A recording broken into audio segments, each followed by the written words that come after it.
This is the end, beautiful friend. This is the end. Welcome back to the WatchTower Film Podcast, the film review podcast on the Towercast Network by cinephiles for cinephiles.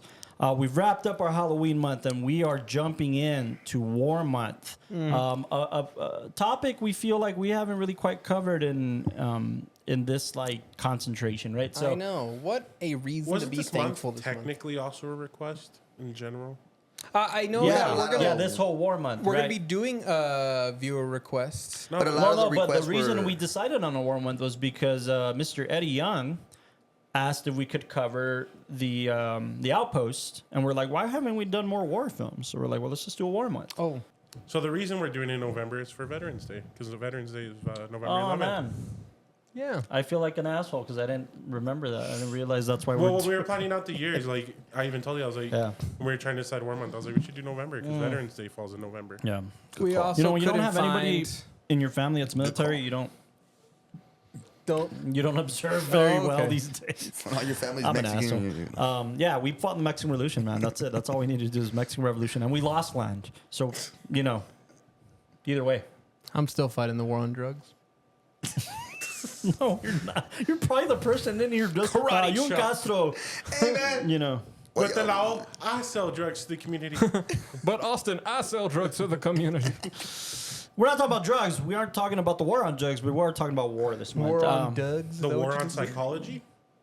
The study, but not the war. We're kicking this series off with, I'll say it. Comedy. This is my pick. With what I deem to be the best war picture of all time. Ooh, you're gonna rustle a lot. That's of fine. feathers. That's fine. I know. I got Jacket? some Saving Private Ryans out there. I know I got some Full Metal Jackets out there. I know We I got a some 1917 over here. Ew, Get out of here. Gross.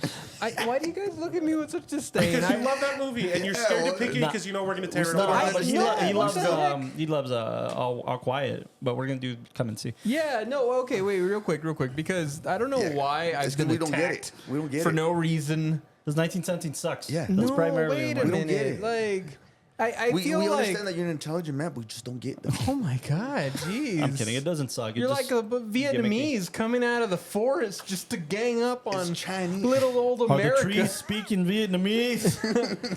No, I just think like with 1917, like I think you guys saw a gimmick and then afterwards outside of the gimmick, it's true. No, I saw it twice. Dude, It's not trash outside the gimmick. I mean, it's some of Roger Deakins' best work, but Yeah. I'm also bitter because Sam Mendes is a piece of shit, man. Like the way he Yeah. acted that I love you, award man. I don't season, know what he's a he's piece talking of shit. like He's I a don't. good filmmaker, man, but he was an asshole to Spike Lee, to Scorsese, just because he didn't win. Like, The fuck him. best He's an ones, asshole. the To best Bong ones when he are, bro. won. Yeah. When Parasite Yeah. won, To he Bong refused to Joon-ho. clap. Yeah, dude. Fuck him. Oh, yeah. He's an asshole. I don't think he's like. Quentin Tarantino, they say he's an asshole. And I'm also not gonna say it's the best thing But at ever least he because owns it. prior to that was Nolan's Dunkirk, and I feel like that one, had a lot more charm. Dunkirk had a lot of merit, man. Yeah, Yeah, that one's Nolan, bro. but I feel like I mean, we also saw that love thing in the- 35 millimeter, and that was great. I just love the whole story to that one. I just think that there was Tom an Hardy experiment done, and it was really, really unique. The whole experiment of like, let's do this, the full journey of this one guy trying to deliver a message, and let's see how that plays out. And it's an experiment, I feel like if you watch the film through that lens, then you're seeing like what is the potential for that. You're not saying it's the best thing ever done, but I don't We know just lost all our audience. I know what you're saying. It is an interesting attempt, but I don't know about unique. I don't know if unique's the right word because so many people have attempted it. like which one? Dude, there's a lot of Wonder films, and they usually don't make it out of the underground for the same reason because it becomes a gimmick. It becomes every film student's dream to make a Wonder film. And me included. Yeah, and that's where I wouldn't call it like the like I would not put it on what we've always called like the Pantheon, but I would put it on a should watch list. Would you put it on a war pantheon? On a war pantheon? You would. Yeah. I think that there's a lot of great war films that are out there, but I think that one is it has a place in the genre for what it attempted to do and the cinematography I that think it added. at best it has a place in the conversation of war films because of Deakins' work. Outside of it, dude, I don't think any of it's memorable. And I think that's kind of my gripe with it. I didn't walk out of that theater feel like, yeah, sure, I was obviously harping on the gimmick, right? But I also like don't remember thinking about it the next day. Like I don't remember. I don't even remember the lead. You remember Tom Hardy? That wasn't the lead. But I mean, his story was awesome. You're talking about Dunkirk. We're talking about 1917. Oh, it's because you mentioned Dunkirk. Yeah, right yeah, now. no, we're talking about 1917. I don't Dude, remember. we were just talking about it, man. They're- Well, we're not talking about either one. Yeah. yeah. I We don't have a lot to remember. talk I don't about remember this it impacting me, but that's just me. I just don't know maybe why I need I to was give it an ganged extra- up on for thinking it was fun film. Fun, exactly, fun. I can like films. I can But like now, movies. Apocalypse Now did what? So you're admitting it's a 1917. movie and not you know. A You film. know what? It's a great piece of cinema. All right, you're Because muted for the rest of the DQ episode. I hate when this guy does that. Like, Nah, bro. I don't know. Yeah, you know, who am I? speaking of Being censoring the cinema. American public, let's talk about Dude, even Charles Apocalypse is calling the Now. same Yeah, we're talking about Francis Ford Coppola's 1979 war epic Apocalypse Now. And speaking of censoring the American public, go vote. Tomorrow's election day. Go vote. Tomorrow's election day. Go vote. I voted. I voted on Early voting. last Sunday and early. I think voting. I'm going to go vote tomorrow. Am I still muted? No. Okay. I don't hear anything from mine. Oh, once I turn. Well, it's not plugged in. Well, All right. But yeah, really quick, go vote. yeah, vote. go vote. Did you guys vote? Yeah. Not yet. Tomorrow. I would vote, but I don't want to stand in line, bro. I'm trying to go out of time. buddy. What? Come on. No, bro. Stand That's in me, line bro. for I'll 5 start throwing albums that past the hour, dude. Past the hour. I mean, I think it takes like what, 15 minutes to get I in. went. I live in Socorro, man. Nobody fucking votes there. So the community center where I went to go vote was empty. I'm not going all the way to Scordo. You can't. You can. Even if you have to wanted go to, you have to vote in your district. Yeah. No, yeah, okay. for election day. No, for early voting too. No. Yes. I've done it somewhere else. Naughty Beth. You went to New Mexico. Yeah. You Not can't. to You're vote. right. Oh, They had a Renaissance fair. idiot. Anyways, go vote. Go to the Renaissance fair. Go vote. For Yeah, I mean it's an important topic of discussion, right? And actually, voting really does influence whether we have a war or not. I was gonna say, go vote for that, and then vote for this film. I was trying to. Wow, you're trying to bring it back? Like, come on, guys. All right, no, Movie, seriously. movie. This I had is it, a but you movie just- I'm really excited to talk about. Oh, because so you it's- admit it's a movie and it's just fun. No, it's Yeah, more- you don't it's not call fun. this a No, movie. no, no, dog. this This shit is a film. wrecks your Oh, mind. So, this Carlos, in your head, it's the best war film I think of it's all. the best war picture of all It's time. the best movie. What surprises me about this film is I may have only seen it for the first time in its entirety during the pandemic, and I feel like the first few times I saw it, all I got was like, this shit is crazy. There's no plot. This character's going fucking insane, and that's kind of all I picked up. On your first watch? Yeah, On my first watch, I was like, this is just this amalgamation of how war drives somebody fucking insane, right? Oh, yeah. Yeah. And then this last time I saw it this week, I went in with fresh eyes, and I know what I'm going into, and I picked up so much more on the plot. So I feel like it had this reverse effect on me because I feel like most people will think it's a plot film, right? It's, soldier gets a mission. Mission is to execute a fucking guy who goes rogue. Yeah. There's your plot. That's the plot, huh? But it's so much more than But that. Carlos, man. there is no mission. Right. And there will It's never be classified. any record of this mission. It's classified. But yeah, I think it just blew my mind on what a lot of people don't realize. And like Austin kind of saw the documentary. The opening line of the documentary is the documentary is called Hearts of Darkness or the Apocalypse of a Filmmaker, right? Or something like that. Yeah, it's continuous. And the opening line of the fucking documentary is Coppola saying, this film is not about Vietnam. This film is Vietnam. This film is the Vietnam War experience. And It's the closest we got to it. How far separated is this from the actual Vietnam War? this film was released in 79. Vietnam is late 60s, early 70s, 71, 72. So it's still fresh in a lot of Oh people's yeah, I mean, minds. 69 was the year. 69 was the Vietnam year, right? And Coppola's was working on this film 10 years before it even got made, and like scripted and there's a whole journey that he had to go through to get this picture made. Mostly was winning 8 Oscars before they would allow him to make it. And you know, because he did Godfather 1, he did The Conversation, did Godfather 2, and then finally they let him do Apocalypse Now. But his intention was for Apocalypse Now to be the first film that American Zoetrope, a company he started, to be kicked off with Apocalypse Now. But there's so much that goes into the making of this picture that that I think, number one, it's not a war film; it's an anti-war film. Mm-hmm. And most war films are not that. Most war films. I hate when they say that. Okay.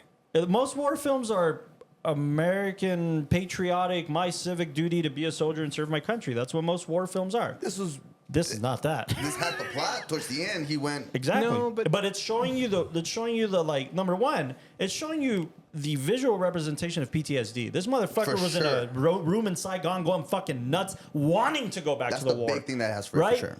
And then he goes to like as a, you know, a soldier ready to serve my country, going back, doing my thing, and then he sees. That's why the Brando line is so important. The horror. Right. You know, like, you wanted a mission, motherfucker? You got a mission. But you also were on this moral line of, is Brando's character right? Is Colonel Kurtz right? Or are my commanding officers right? And he got an interesting blend of both. And by the time he gets back in the boat and he turns off the CV, you understand his position now. You understand his position of turning off the fucking CB radio to get rescued, you know? It's just, it gives you the opportunity to say, hey, man, this is what he did. This was his choice. But it is very much an anti-war film. And that was Coppola's intention from the get-go, is to say, feel like this is the horror of war. You decide, you know? And no, I'm just going to say, I feel like throughout the film, you're experiencing all these different stories that photographers have seen and people coming back have seen, where they talk about the experience of like just kids being lost. And I know that there was a moment in the film where we kind of like we're talking, we're saying like, man, it's just a bunch of kids out there with guns, and then it's ones that are all like hyped up and like ready to just go and like shoot somebody and all that, and it's like they don't even know what they're aiming at or shooting at. And then as they go deeper into the jungle and they start getting to the places, like that bridge scene is so powerful when they're there, and then he's like, who's the commanding officer? And there's a bunch of bullets and firing and everything, and then they're realizing like, no, it's just a bunch of people that just are insane and want to be here, and they're just shooting at ghosts because that's what they think they're seeing, and they don't know how to get out of it, and they're just in limbo, you know? To that effect too, the scene where, you know, the famous Fight of the Valkyries scene, you know. Oh yeah, we get a glimpse of this fucking schoolyard. You know, these kids playing around in the schoolyard, and then the teachers kind of being on the lookout, and then knowing, you know, 5 minutes prior to this fucking battle, it's a kid's school. Yeah. You know, like, that's what we go and do. We don't give a fuck. And we do it so... Coppola's intention with that scene was... Basically, the intention of the whole film was to show that Americans are fucking nuts, and we do it with such theatrics that's what it means to us, is to be the guy with the biggest dick on the land. Yeah. And that's what that scene's all about. Get the best waves to surf. Get the best waves to serve. He used so much Greek mythology. Not him, John Milius. John Milius did use so much Greek mythology to do, like, use Bob Duvall's character, and then use the Playmates. Fucking, those are Greek mythology wrapped up into a war film. You know, it's really cool, man. It's so cool. I'm assuming the Greeks did the same thing when warriors needed a little bit of... The Robert Duvall character is meant to be the Cyclops in Greek mythology. That you have to almost like convince, and like the Cyclops' whole mythology is that he hypnotizes you, right, in Greek mythology. So like, how are we going to hypnotize the Cyclops? By, hey, this is about surfing. We brought you the guy you're going to respond to, and he does, to the Lance character. Until his intention to help these guys isn't to help them succeed in their mission. It's to help the surfer guy and get some sick waves. That's how we trick the Cyclops. That's Greek mythology. The Playmates are the sirens in Greek mythology. The mermaids, the sirens. Yeah. That trick men into, you know, literally being jumping lured into the water. jumping into the water. Right? And again, it's this just depiction of like, all these impressionable young men, young being the operative word, who are desperate, who haven't seen women in how long, who have posters of these women on their boats, wanting to get signed. And it's like, how far are you willing to go? And then like John Milius says that for buddies of his in the military would be like, dude, like, we're desperate. We're in the middle of the fucking jungle. We don't know when we're gonna go home. What are they gonna do to us if we try to touch a girl? Like, she's right there. What are they really gonna do to me? Because they're so desperate for that human interaction that they've been deprived of for so long. And again, the sirens, right? Let me lure these guys in. Let me give them a hint of fantasy, because that's what playmates are. Let me give them the hint of fantasy so I can continue. So they can go back home and say, oh, man, the military fucking provided the show for me. They did this. It's a trick, man. It's fucking false. And it's so cool. It's so fucking cool. I was also going to say, just it's amazing, the dialogue. These moments where I love what you were saying, the Flight of the Valkyries, when they're just shooting up these people who are running for their lives, like away from a school. Yeah. And then, I think like a bomb or something goes off and all the madness. I mean, it's all just kind of like this smudge of explosions and guns and everything. Yeah. But in that, you hear the guy say like, oh, man, that was nice. And he's like, hey, yeah, you just earned yourself like a six-pack when we get back. Yeah, I got you guys a case of beer when we get back. Yeah, and it's crazy because it's this whole like... I love this value system and the way that they're always trying to, what do we value here? What don't we value here? And what side do you lie on? Because very quickly, people's lives are the least valuable thing in the jungle. Like you living or dying is just, it's normal. It's like whatever. We see scattered bodies all the time. Well, it's like what he was saying, right? Like, they're basically tools, right? They're stripping you away from your humanity. From your humanity, right? I forgot my... Look at Larry Fishburne. Look at Larry Fishburne's character. Oh, dude, that was the worst scene I've ever seen. Exactly, man. but that's exactly what the Vietnam War was, especially for African American soldiers. No, for sure. They were the ones in the front line. They were the ones. Dude, this is what's great about which this character. Larry Fishburne, Lawrence Fishburne. He plays Neo. Really young black guy. Yeah, he plays Neo in the Matrix. Oh, he plays Clean. Yeah, Clean. Oh, Mr. Clean. Dude, that scene when he dies. They called him Larry. Not even Lawrence. He wasn't even Lawrence yet. He was Larry Fishburne. You know what's awesome about Larry Fishburne in this picture is he says it in the documentary. He was 14 when he was cast. Holy shit. He's playing a 17-year-old, right? Yeah. 14 when he was cast. They did 2 years of Apocalypse Now. Apocalypse Now took 2 years to make. He was 17, the age he played by the time the release of the film was. Nice. But he was cast at 14 years old. But again... Just to have this very young impressionable guy who's like... And they say it in the monologue. They say it in the voiceover. He'd never seen the world. He's from this shithole in the Bronx.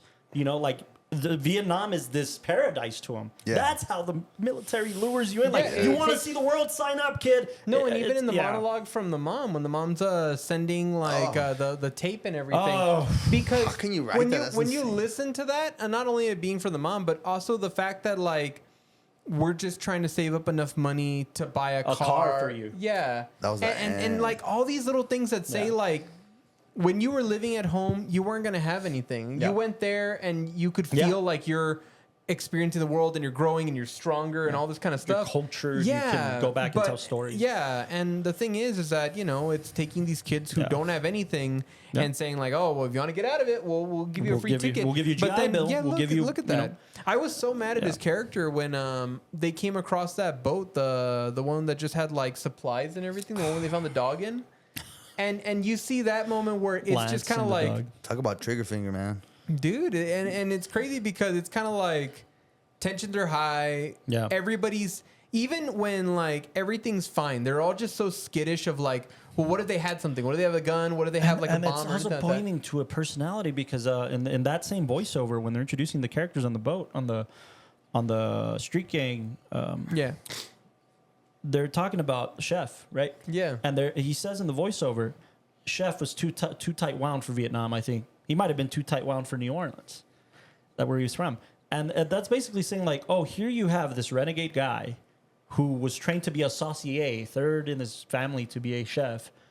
And he's so like gung-ho in his personality, he'd be perfect for the military. He's trained as a professional saucier, but even he was like, that's bullshit. Like I'm so. There's a reason he's here. There's a reason he's here. You attract the personality. You attract guys who just want to go out and shoot shit. You know, and that character's so interesting, man. Like that, and he's kind of like one of the last guys standing till he isn't. But yeah, again, you're catering to all these different personalities, and then you have like the chief, right? The chief of the boat. This is just a random thought. Why did what was it, Kurtz? Colonel Kurtz. Colonel Kurtz. Why did he paint his face so he could get to the boat? When he cuts his head. No, when he. Are you talking about Charlie When he Sheen? cuts the head of Chef. Yeah, When he delivers the head, he did it himself. but that's why he painted his face like Yeah, like it's a marine. camouflage. Yeah, to get to the boat and to I hide. was kind of and like to, lost. I was like, Yeah, soldier v soldier, right? He's but that gonna was go. when the yeah. reveal. Okay. Yeah. I was a little bit lost. But yeah, man, there's this film is just talking about so much, and as a filmmaker, you also have to value the making of this picture I because was gonna ask, man, the sheer scale of this is the insane. sheer scale of this will make any man go insane. First of all, and how it's much certainly- did they spend on this? And it certainly made it was over budget by 20 million. But how much was the full budget? 31 million. No way. Yeah. Nah, dude, that seems like it's $100 So million. how much did it make? Well, it just said it made like 100,000 worldwide. I think like 100 million. No worldwide. way. With 31 million, you 100. did that? That's opening Opening weekend. oh, So okay. 100 million. So here's the thing. Coppola was on the line for this film, as he usually is. He usually finances his own projects. So Right. he basically told the studio, hey, I'm over budget by 2 million and I need the 2 million. It wasn't completely his fault. There was so much that went into the havoc of this picture that was out of his control, but he leaned into the skid and he fucking went for it, man. But he was basically on the line for $40 million. If the film didn't hit 40 million, he was responsible for it. Ooh. Yeah. If the film didn't make 40 million, 2 million of his own money would have to be paid Come for, out of his come out of his pocket. The film had a $9 million advertising campaign, which brings it to a total of a $45 million budget. Which at the time, account for inflation, that's a $100 million film, Okay. That makes sense. Yeah. And they shot I in was saying, like, Vietnam, They right? they shot in the Philippines. Oh, okay. They shot in for the Philippines for Vietnam because it was so close to the Vietnam War that tensions were still rough. Oh, Yeah. shit. The Vietnam War did not want to cooperate. Vietnam, the country did not want to cooperate. Oh, wow. If you adjust for inflation, it's a $200 million picture. Wow. Okay, I was going to say, man, this looked Yeah. high So, quality. not only did Vietnam not want to, its tensions are high, the war Yeah. just ended, but the United States military did not want any part of this picture either. So could the understand the with president some of the of the- Philippines said, you can come make your picture here. We'll lend you our whole helicopter fleet. No way. Yeah. They were that open. They to were it? that open to it. He's like, Is we'll, it because we'll only, they understood what it was aiming for? we'll only take it back. We'll only take back the helicopters when we need them because they were in a war. And they Jesus did. Christ. That's part of what fucked up Francis' shooting schedule. Is like the Philippines, the president of the When they would Philippines need it. would just take the helicopters back Yeah, whenever yeah. they fucking needed them, and give them back. And there was this whole game. But dude, I mean, look, he writes the script with John Milius. I need people to understand this episode. The Apocalypse Now episode really deserves 10 episodes of this podcast because there's so much to encompass. There's so much that this film encompasses on the sheer making of, on what it's trying to express. But the Apocalypse Now starts with John Milius. That's where Apocalypse Now starts. And you may have not heard of that name. And you need to. And I didn't hear that name, 10 years ago until I saw the documentary John Milius. Or Milius. It's actually just called Milius. John Milius is most famously known for writing Apocalypse Now, but he also did the Conan films, Conan the Barbarian. Oh, Okay. okay. Yeah. But this man was one of the brats that came up in film school with Lucas, Scorsese, Really? Spielberg. He was one of the film school brats. And he was in these parties. He was in these schools. He went to, I think it was UCLA with George Lucas. Or no, I think Lucas did USC. But anyways, he went to USC Film School and was like a gun nut. John Milius is most famously known in Hollywood for being a gun nut. The reason he's so obsessed with war and guns and all this stuff is because he couldn't go to the war. He had asthma. So he couldn't go even if he wanted to. And he regretted that. He wanted to go to the war. He wanted to prove himself just like any other young man in the I'm fucking sorry, States. man. Yeah. It's just everything keeps leading back to Tropic Thunder, man. So they're probably making fun of this guy as being the guy with the hooks. You know how at the end they took off the hooks, he never went to war, but he wanted to go to war. Yeah. I'm sorry, man. Yeah. I always keep referencing Tropic probably. Thunder. I mean, that's Tropic probably Tropic what Thunder is also so close to this film, but I was like, I'm gonna annoy people with so many things that I saw, but yeah, my bad. No, but yeah, I mean that's I'm sure it's what it's making fun of, but among He always other wanted war to go to pictures, war, he but always he just just had wanted to, he asthma. just couldn't. And again, he was a gun fanatic, and he wanted to just like do that thing. I heard a story, and I thought it was for Apocalypse Now, but that somebody tried to argue with him on the script, and he had a gun there. Yeah, no, dude, this like I'm not saying Milius was an asshole or anything. He was just like, again, gung ho crazy. This is the '60s, cocaine is flowing, and you know what I'm saying. Like it's That's my kind of studio. yeah. I've met a It couple of starts guys with like- Milius, and that's what the point I'm trying to make. Go watch the documentary. I think Scott Mosier directed it, by the way. Yeah, he was a co-director or directed it or something. It's called Milius, and it tells you the career of John Milius. John Milius was this unsung hero that nobody remembers, mostly because that's the one. It's called Milius. I mean, he grew up with the pack, right? And nobody knows about him. Or maybe he produced it, but I know Mosier had a big involvement in it. Scott Mosier was the producer of Clerks. Yeah. Oh, wow. And, like Kevin Smith's guy. So yeah, right. Yeah, Mosier. He was the executive producer. So Milius is literally, you watch this documentary and at first glance you're like, okay, this unsung hero in Hollywood, and then the interviews that pop up, because I didn't know who he was. Fucking Spielberg comes to talk about Milius. De Palma comes to talk about Milius. George Lucas, Francis Ford Coppola. You're like, who the fuck was this guy? And then you realize he was kind of just a guy behind the shadows doing script punch-ups, writing scripts, producing shit. And then he kind of finally gets a shot at directing, does a couple good pictures, and then he fucking has a stroke. And when he has a stroke, he loses the ability to talk. He can still write. No, he loses the ability to write. He loses that function in his brain where he has to reteach himself to read and write and speak. And then now he's still alive. Now he's finally gotten back to a place where he can kind of do that. Took him, 15 years to get back to that place. Fuck. But that's why he didn't keep doing the Hollywood thing and shit. So it starts with Milius. Milius basically goes to film school, thinks, I'm not going to have any real life in film. I'm not good. I'm just doing this as a cool thing. I'm going to have a military career. He can't have a military career. It's kind of like, all right, I guess I'm going to do this fucking film thing. Falls in love with it. And then the origin of Apocalypse Now, the title, comes from him saying, him seeing hippies, right, going around walking school, and they have a pin or a badge, a button that has a peace sign, right? It has a peace sign, and it says Nirvana now. Nirvana now. And the idea of that sentiment is that hippies were saying, you don't have to wait for somebody to give you your peace. Yeah. You can take drugs. You can expand your mind. You can experience nirvana whenever you want to. It's nirvana now. And I thought it was just a great thing that the peace sign, if you paint over it, it looks like a plane. You paint a grill on it. It looks like the front of a B-57, And I thought that was hilarious because it's the exact opposite of what a peace sign is supposed to say. It's like a B-57 bomber is a warplane. So it's like I just doodled like a warplane on the peace sign, and I just put Apocalypse Now to contradict. He's like, because I like being a contradicting asshole in college, and that's what I was doing. That's where that was born? where Apocalypse Now was born. The Wow. title, right? And he's writing the script, and then fucking he's talking to Coppola. By the way, man, some of the best bonus features in any Blu-ray. He's having there's an hour-long conversation between Coppola and John Milius. Thoughts on the duty? Yeah. Yeah, but we all know how that looks and sounds.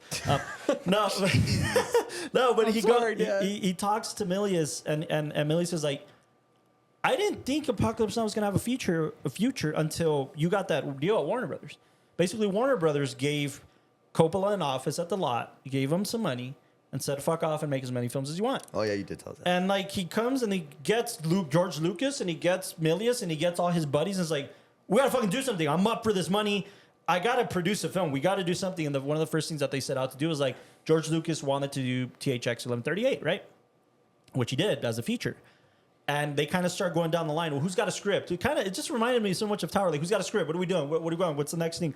And they got this money to fucking make films. And then he's like, I didn't really start writing the script of Apocalypse Now until you gave me money as a writer to go write a script. Like my first professional writing job was Apocalypse Now. Wow. You know, it's fucking Hit insane, gold, man. Like man. he's just like, okay, I didn't really see myself as this filmmaker until you believed in me, gave me money. It said he basically went and asked each of his guys, Lucas, fucking. He knew the good ones. Yeah, and he then asked them, they were their friends. how much Easy. do you need to survive for a year?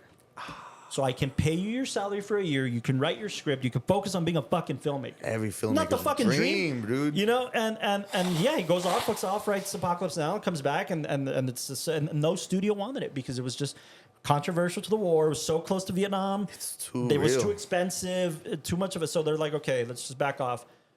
Lucas was supposed to direct Apocalypse Now, George Lucas, and they wrote it. They wrote it to be another war picture, this black and white avant-garde picture. I forget the title. That's what George Lucas was envisioning. George Lucas was obsessed with Kurosawa and the French New Wave and avant-garde cinema that he was like, I'm going to make it black and white and we'll just shoot it in Culver City in California and we'll just make it seem like it was really just meant to be like these guys on a boat in one location talking about their experiences. It wasn't going to be the picture that Coppola pictured, you know? And George Lucas is like, they literally call his ass out. He goes and he makes American Graffiti. It's very successful. They give him a shot at Star Wars. Star Wars does well. And George Coppola is basically like, yeah, he liked the money. He fell in love with money. That's why he didn't want to do Apocalypse Now. And what Francis Ford Coppola's mentality about making pictures was always, let me make the big picture, make a shitload of money, and I can go make my art house pictures. That was his mentality. Kind of the one for them, one for me mentality, right? Yeah, but yeah. his deal was like, I'm going to make the big picture, and then I can go off and make my little personal films. And if you look at his career, that really is what he did. You know, he'd go and Still make doing it. something. Yeah. So you'd go and make The Godfather, and then he'd turn around and make something like The Outsiders. You know, like he'd go and make, you know, fucking, you know, Apocalypse Now, and then turn around and make something like the thing he did with Scorsese and Woody Allen, the New York Stories. You know, about this little girl's birthday party. You know, like that was really his career. So he thinks to himself, okay, they don't want to let me do Apocalypse Now right now. George Lucas is off fucking around with money. He doesn't want to direct this, so screw him. I'm going to go do an assignment. He goes and does The Godfather. That was an assignment. That was an assignment. Yeah, it was an assignment. Is that where you met Brando? Yeah. Yeah, that had to. Yeah. Oh my god. And, you know, they give him a book. The book had a picture deal before even fucking Coppola was even thinking of directing. Like, the book was so successful that they started developing a film around it. The Godfather gets made, obviously becomes a fucking hit, successful. He goes off and makes a Conversation. That's successful. He goes off and makes Godfather 2. Between these three pictures, this was 3 back-to-back films in 3 years. They're like, okay, this dude knows how to direct. He can do his shit. Let me give him more money, He's in more a streak. freedom.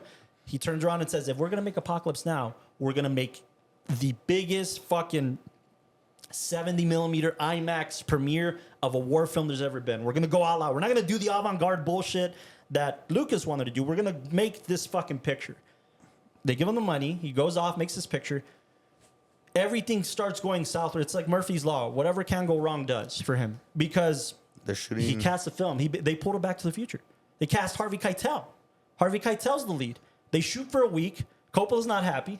Replaces Harvey Keitel with Martin Sheen. Oh wow. So Yeah, they Harvey lose, Keitel. fucking weeks of pre-prod and production with Keitel. But he knew. He knew. But he he needed knew. change. But Yeah. he said, and then they paid Keitel. That's millions of dollars down the drain Put the because they fuck got to off. pay Sheen. Yeah. But he's like, dude, you see in the documentary that he's going fucking crazy, man. He's like, one of the like opening lines in the documentary is like, this fucking film's tearing me apart. I want to shoot myself. I want to fucking shoot myself. Like he had a hard time, man. And then you hear a phone conversation where he's like, well, you know, if Brando, because Brando was like, they gave him $1 million advance.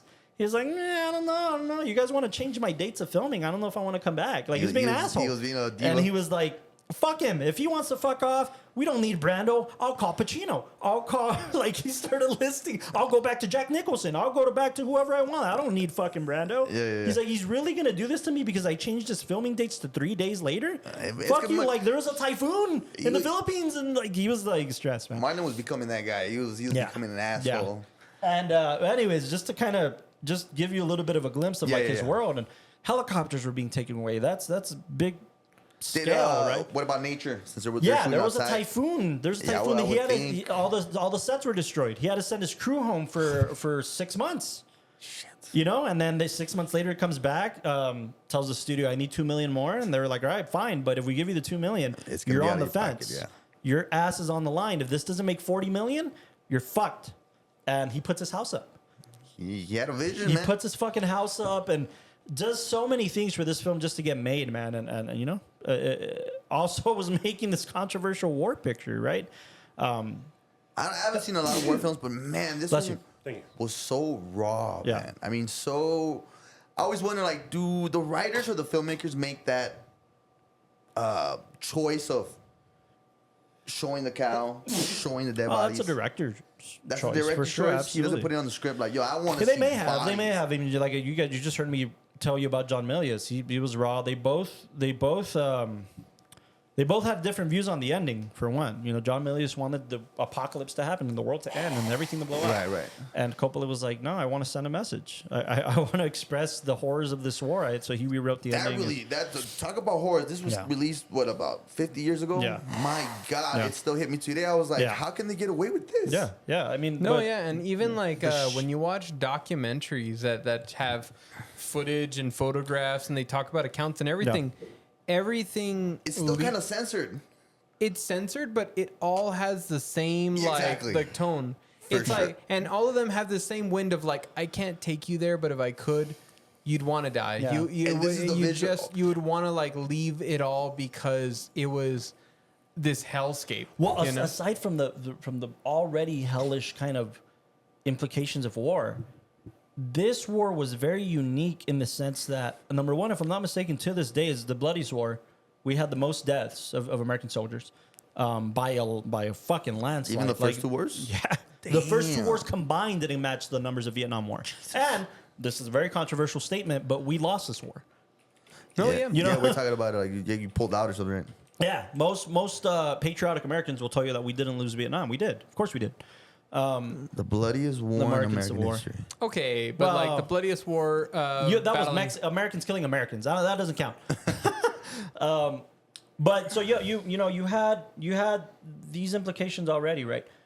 The other unique thing about the Vietnam War is that a lot of people called this a rock and roll war. Hold on, I Because think I've heard this. You didn't have soldiers dressed in uniform going to war. They were these dudes who were hippies being forced to go to war because they were drafted. Literally, yeah. And most of these young dudes were very much against the war, very much against being drafted. They didn't see Oh, it is as their that civic why duty. that kid was just like a surfer dude? Yes.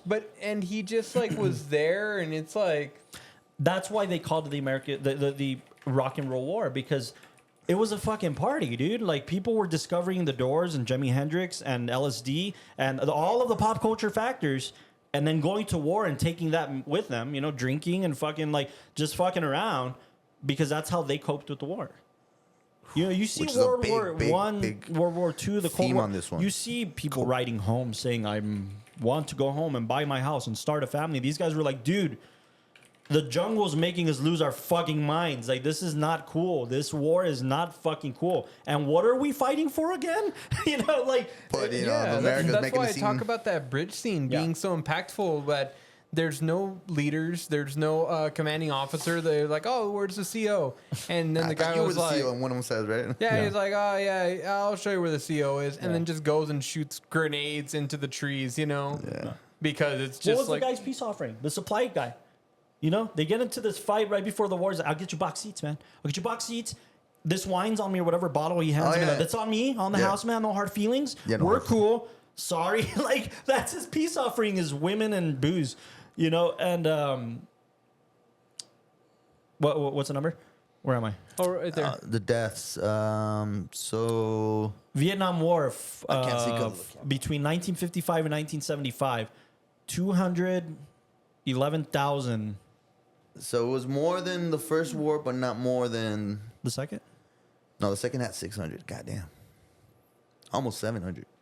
I think Austin Maybe brought not. it up earlier that it was like the first like real televised war. Oh, absolutely. And that's where became even more 'cause, yeah, I mean, controversial. that makes sense. Because it was one of those wars where you were finally able to see everything that was happening. Yeah. Well, we covered Across the Universe on this. Yeah. And we physically see the people say, they're live broadcasting from the war now. He puts the TV on, sets it up. The sister's now watching her brother on TV getting fucking murdered. You know, getting that was real. That was a very real thing. And then you saw Coppola's cameo being like, "Don't look at the camera. Pretend you're fighting, or just fight. Just go. Just do fucking." It's so like, you know. No, and then I mean, it really does bring in that age of like propaganda because you started seeing the United States government put a lot of money into just War propaganda. media. Yeah. Media that was going to go out there, and you still see it done today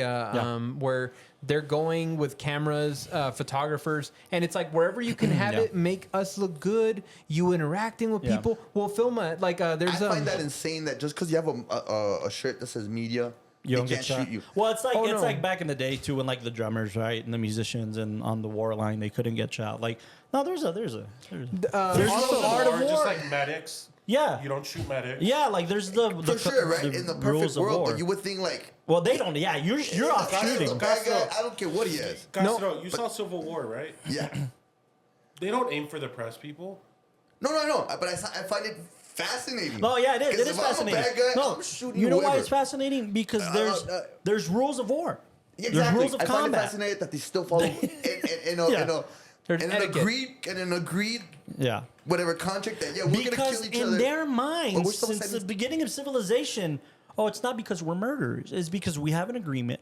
This is how we're going to settle this agreement. We have rules. We're gentlemen. Fuck you. You're killing 17-year-old kids. But it's just amazing that journalists could go there with the No, balls and of then steel. what they do now, because it's again like paying people to go out there, journalists and all that. It's a very rough profession. Yeah. But now, for propaganda's sake, if you watch the documentary Combat Obscura, this kid, Combat Obscura. yeah, they sent him out. He says he joined the military. It's in this early 2000s to like mid to late 2000s era of people going to Afghanistan. And he says that, he went in, I think maybe like 2008, 2009.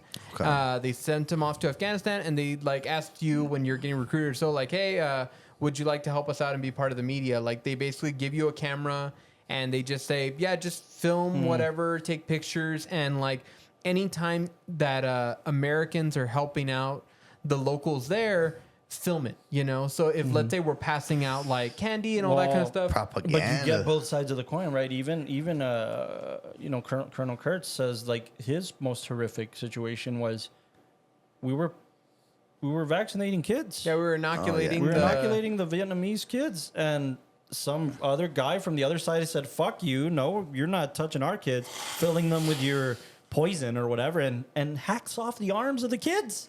And there's a pile of little arms. And that's what war is. It's like, no, fuck these kids. You're not right. They're poisoned now by your principles, by what you think you're helping.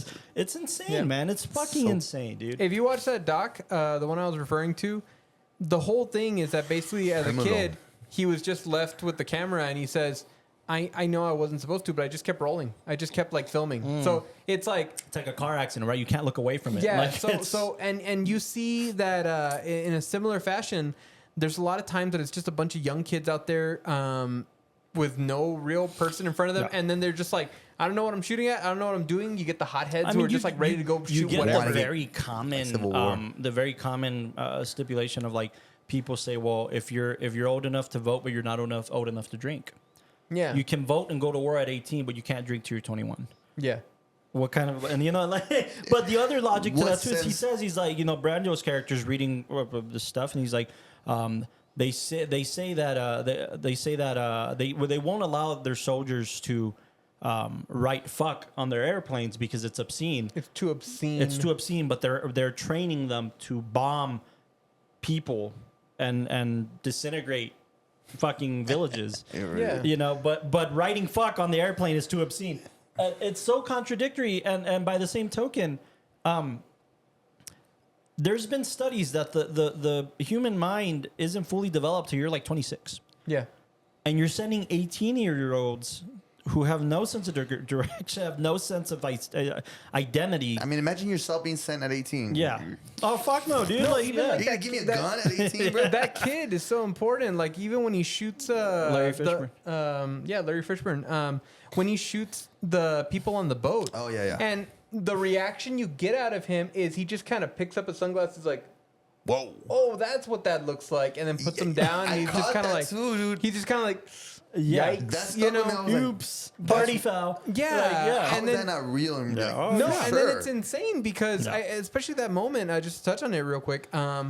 Because then afterwards, like, oh, the girl's still alive. Like, hey guys, let's put her on the boat, and then Sheen just shoots her. He shoots her in the and he's fucking head. like, "Don't look at me like I told you not to stop. I'm fucked up, you know, because of everything you guys just did. You've accepted that this is what we're at. Yeah. That Yeah. we accidentally shot him, and we're gonna go take her back and have her see a medic. Which I For agree. what? Which I agree. Because so you can feel better about yourself. Yeah, no. No, but even Marlon Brando's character, like again, the whole harsh, point of but- this mission is this dude went crazy. He killed 2 people he was unauthorized to kill. That's kind of fucked up, right? You should go kill him.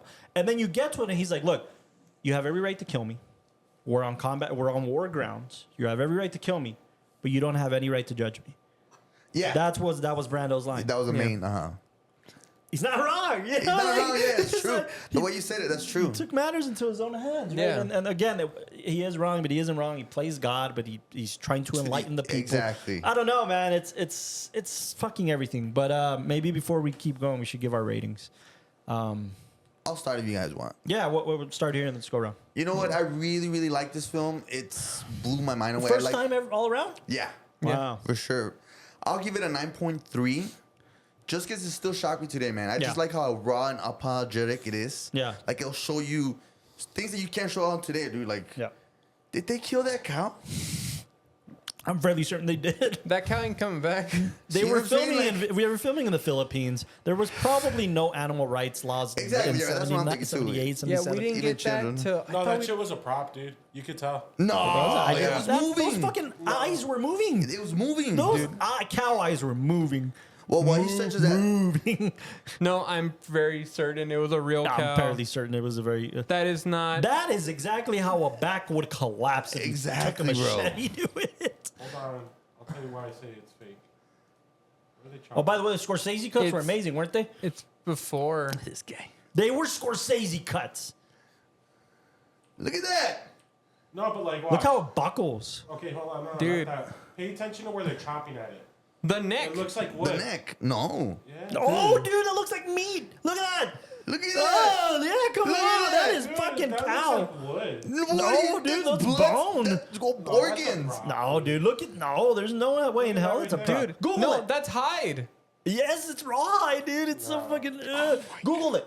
We won't go too far. Just Google it. It's the See- cow and. That's hide. And just man. watching that, it's the same thing as But how genius! Exactly. How genius! You're a soldier. That's You're what I a was cow. getting You're a to. slaughter. You're cattle Exactly. for slaughter. What? Nothing. Google it. It was huh, motherfucker. It was real, wasn't he it? found the answer. And he was like, all right.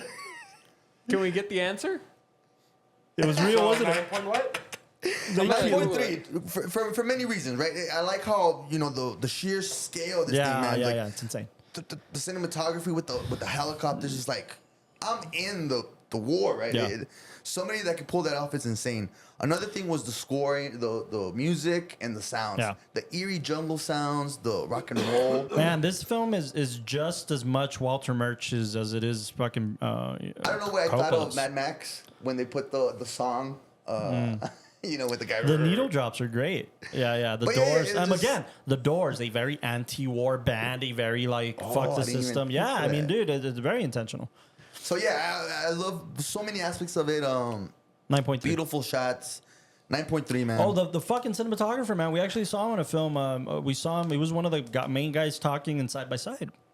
Vittorio something. But he's amazing cinematographer. But the main reason I really like about this is I guess we could call it the character development of Of Sheen. of Sheen, man. Like once he shoots that girl that's half dead, Yeah. Yeah. you could tell like, all right, this isn't a mission, it's a journey. Like it's always been a journey for him, right? But he's going into this journey into this unknown, and you start seeing this character just, He's been working with Woody Allen. The fuck. I think bro. Yeah.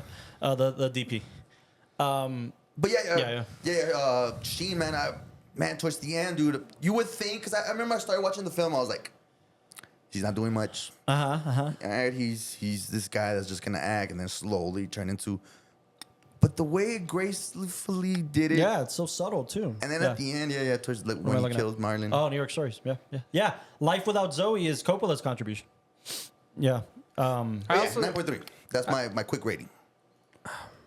I was gonna also say that in that Sheen's character, Captain it shows Willard. kind of like what the mentality of the Psychology of the trauma of the of it. American soldier is supposed to be. It's like we send you out, go in a straight line. If there's things in the way, get rid of it. You know, and I mean, and that's how they Scary. treat everything. Not you know? just that, but depending on how many tours you've done, right? I'm assuming your first tour, it's scary, it's exciting. You get to travel the world, you get to see stuff. But you're also scared. You're like, oh, that's my first time out. I don't know That's how why to at the beginning you see so many excited people, and then Yes. towards the end you see the worst. And then we get this is what is the mission he's been craving because he's just so addicted to the adrenaline and rush of war. And you're handed this mission. Would you ever really want to go back after this? After what you've just seen? That's why you like the ending. Honestly, with that ending, or even like before, I was like, Sheen's kind of given this weird position because he's the guy coming out with the knife, and he's coming out after Brando's almost built this temple around himself. I thought the same thing. And I was thought like, are you gonna watch him walk back in and basically be like, Claim the kingdom? this is my world now? Or is he gonna walk forward? And if he walks forward, what does that mean? Yeah. You know? I was Oh, thinking, but I was thinking too. even the first, or the people are gonna turn on him. right. I was Or thinking, taking the direction that actually went in, everybody, this is such a symbol. Everybody puts their weapons down. yeah. Why? Because their leader's now gone. They have And that's nothing to why fight he called for. off the airstrike. Yeah. That's good. Yeah. By the way, Googled it. Yeah, Real fucking cow, huh? real water buffalo. Oh, water buffalo. See, but Tropic Thunder. no. So many Yeah, things yeah. about this, bro. But also, it says that the reason they were able to do it because at the time they did do. Promise me one thing. Don't take me off this boat. I think it was in The Godfather, the horse head. Oh, right. And that kickstarted the animal rights movement that you could no longer harm animals, and that's when they started doing stamps that no animals were harmed during this movie. They were able to get away with it because where they were filming, there was weren't in America. those were real natives, and they were going to perform a real the ritual. ritual was gonna happen anyway. And they were saying that Coppola just said, "Yeah, let's film it. Let's just see where it kind of goes." But it's a and real then uses it as a way to depict the American and that, soldier. that's also what a bad serendipity that Happy they accidents. were going to do that Exactly. because they were on an actual native area with real natives and that's respect to their.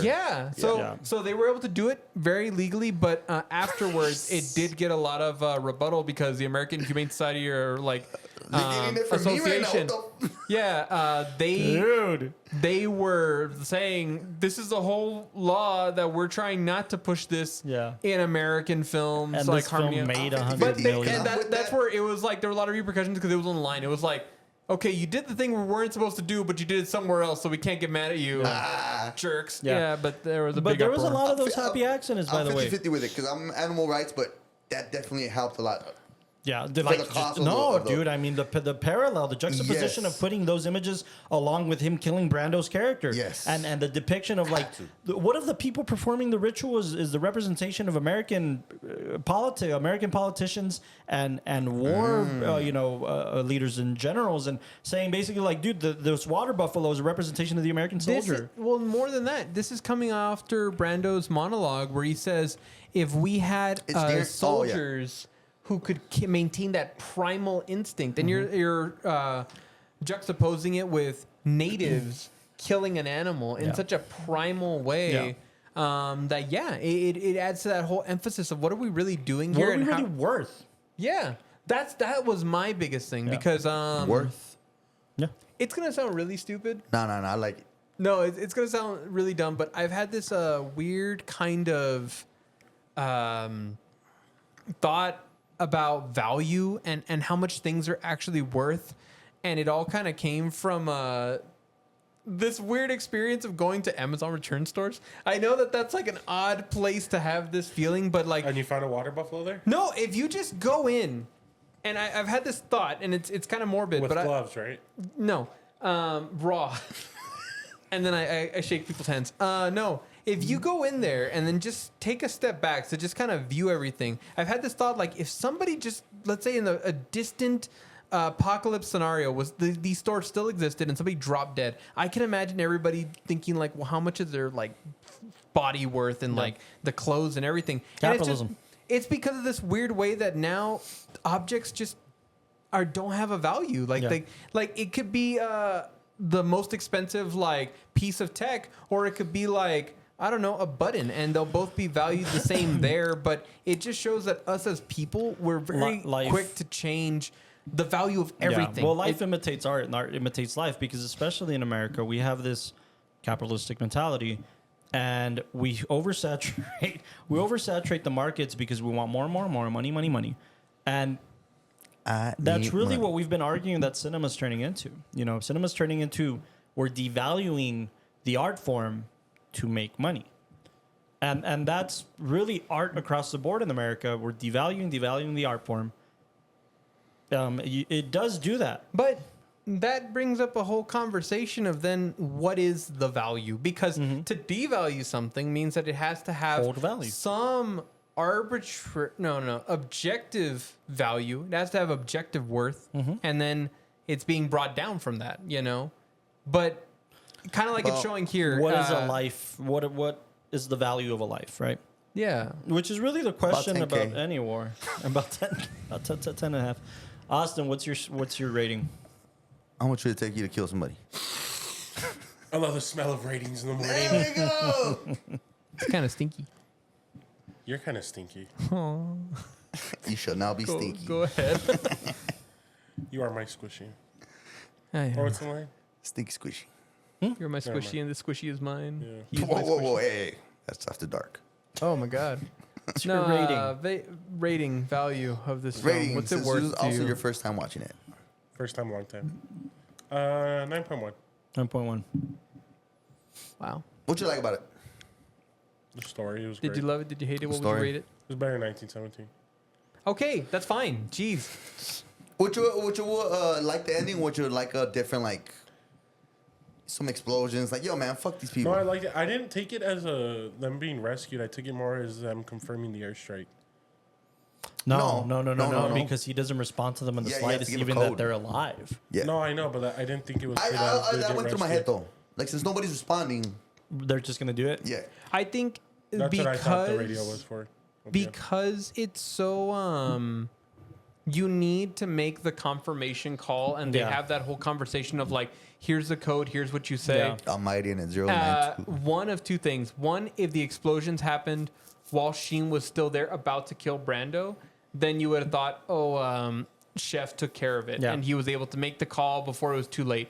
But by them calling at the end and be like, oh, team, are you still there? We're trying to contact you. We have to also remember they sent one soldier before on the very exact same mission who didn't respond, who didn't succeed, who abandoned his mission. So what he's saying, though? What if? He's abandoned his boy. Yeah. What if? My boy. What if Captain Willard abandoned his mission too, and then we just sent another soldier that was brainwashed No, by but that goes to Colonel? his theory.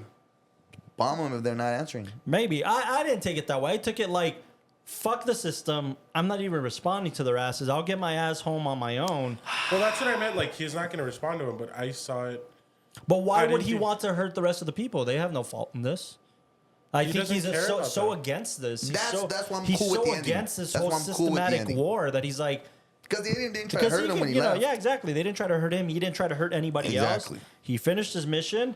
But think about Captain Willard's mind state at that point. There's a voiceover that tells you exactly where he's at mentally, where he's like, look, I could have killed him.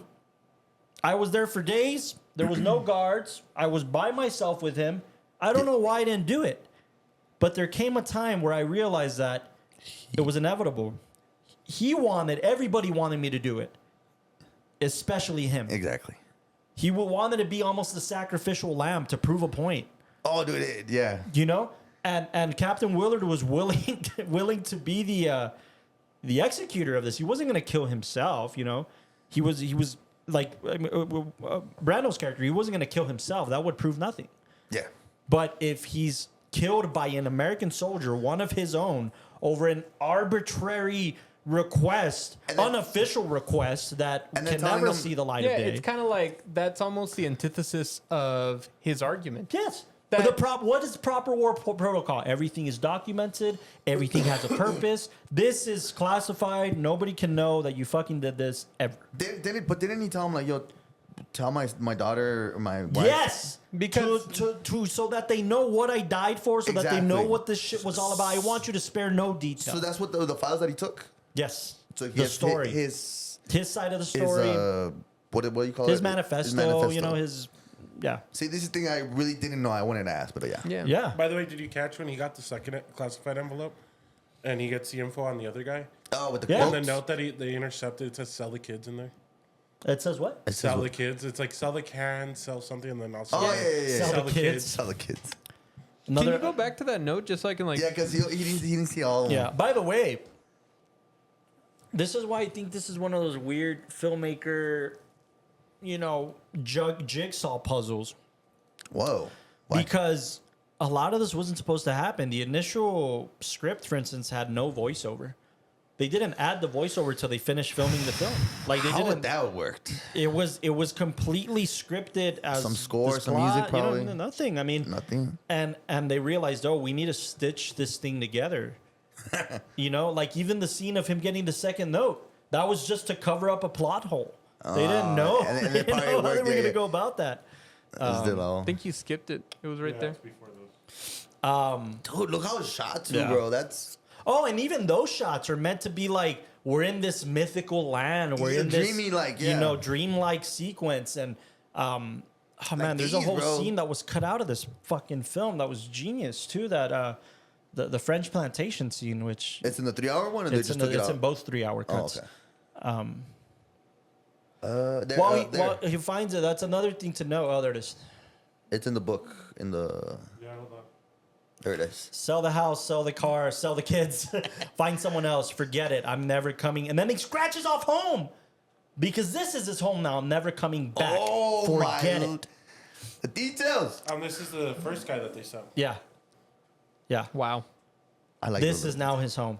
But yeah, another thing to note, a lot of people may not know what we're talking about. There's a lot of versions of this film.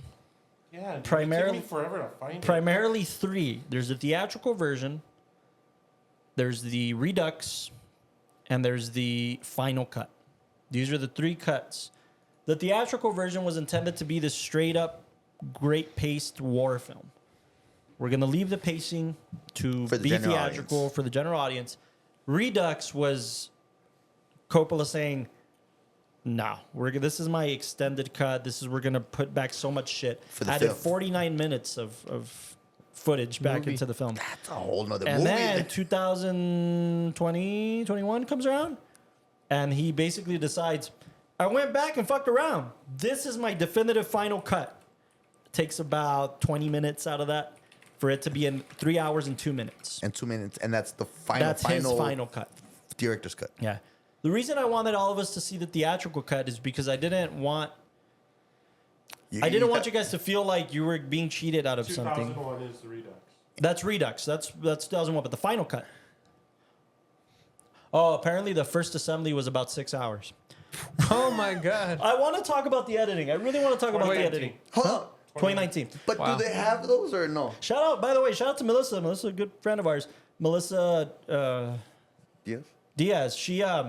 She went to the screening of the release of the final cut with Coppola in attendance and shit. Man. Yeah, in LA. Wow. Yeah. I want to talk about the editing now that Austin gave it a rating. 9.2? 9.1. 9.1. What about it? Bootleg copy, yeah. Coppola was saying like there was never a 6 hour cut. That was just my principal assembly one.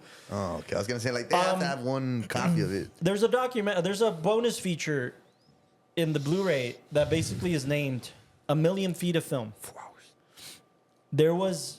There's 3 editors on this thing. The key one being Walter Murch. If you don't know who Walter Did Murch you is, see how many assistant editors there were? but could bring it up. Bring it up. imagine. How Let me many see. assistant editors?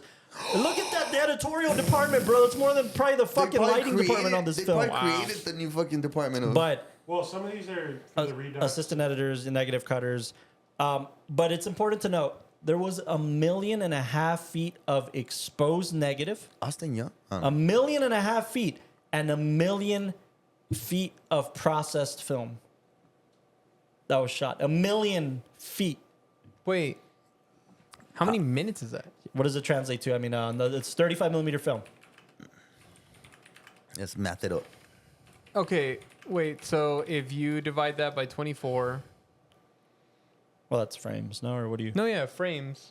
11,000 minutes. Which would be 1 million feet of 35 millimeter film is about 11,111 minutes long.